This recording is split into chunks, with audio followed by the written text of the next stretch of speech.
Kaseng Hinyau Trap Youth Council keladawa na Keselong Containment Board bahkan kendang no ya kilong yeng ki besak bean halum survey marjan bat ko office fire emergency services hayaudu.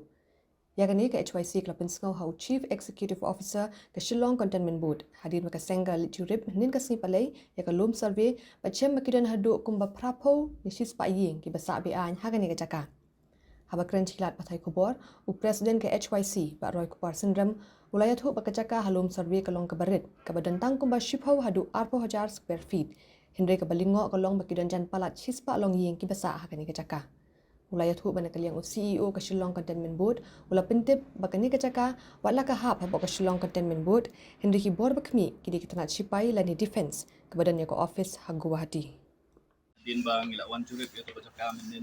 menen kasi ngila lap ba kidon kibri di basyong basa bean to ka bat ka kun ka jing sautu ka jongi kani ka ka hap po Shillong Containment Board ya din kata ngila wan menda kasi bang kendu yo CEO jong ka Shillong Containment Board aring ka jing tho bandawa na ka Shillong Containment Board maka dei ban weng si sundon ni kini kibri na kani ka namar ba kat kum gajing sautu ka jongi kat kum gajing tip ka jongi kini kibri pila shu sa bean to ka krem kanu ka jing yo bor na ka Shillong Containment Board di hadin mengilawan bani kendu yo CEO ke bana kalian ka jo la pensya kalong ba hapo ka Shillong Containment Board kidon arlai tili kwe pak kibor ki bopet ya ki lengkot jaka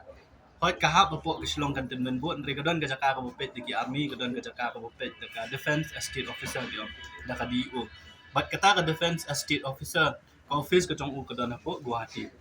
di ula pentip ru yangi habai dei bakani gajaka defense ka defense estate officer kidon hapring ka jingele ya ka kes na kabantaban be gitu gibri na kajaka di bantip kambnya ya kata wong bangi hap ban let dan bani kendu ya ka DO office kebetulan po Guwahati di nakaliang jong kaseng kenang bakan nom official ka jingtho ka jongi ya ka bangi ngitho nakaliang ka jongi mata kasnya po Shillong Containment Board ngilaong ya ka yaw CEO bu de ban panpai yang ngi da ka jingtho nang mangi nakaliang ka jongi kan long official bukum juru bangin sautu siya ay kasinjam ka ba nang ni sakmat pat ka bangin shim te kata kalong ka jingi kren kung mangi sautu imanta kalong bay kani ka jaka katu ka plot kade ka bapit da ka defense estate officer ya ka bag office ka don po Guwahati bat ka baar kalong ba kadon ka jingi le kis apren ka defense estate officer ba kiway pat ibru ya ka ba nakaliang jong ka defense estate officer kila IKS ban punmi no itik brio na kajaka ya tik katum ka jingong ka jo ong ba umtip ya ka status yung ka kis ha ela ya nuno kaya te ban ya tip kam sai kata